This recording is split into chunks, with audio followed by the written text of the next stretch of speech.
It's a bank robbery without ever being at a bank. Local 12 troubleshooter Howard Ain introduces us to a woman tonight whose bank account was robbed. You'll likely be surprised how easy it is for someone to gain access. If you think your bank account is theft-proof, thinking again. Dozens of Missouri victims recently had their accounts compromised. They learned a valuable lesson they want everyone to know. I was very, very angry.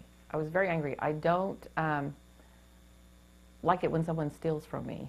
Mary Pearson is a small business owner. Her story begins with a call from her bank.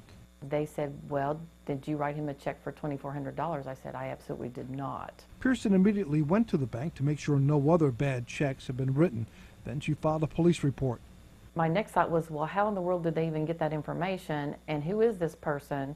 And why did they pinpoint us?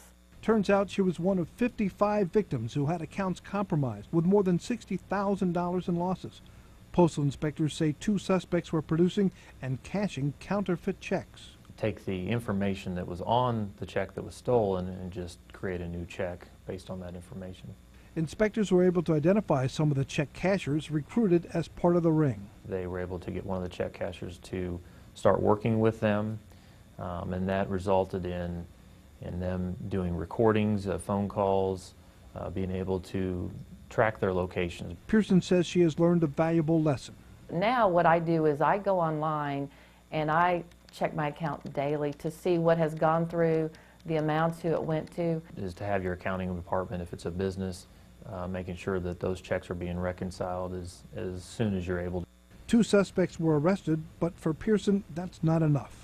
I would almost like to have the opportunity to have him come and work for me. And he would clean toilets, and he would sweep out the warehouse, and he would take out the trash, and he would do all the menial jobs, and I would pay him $1 a day.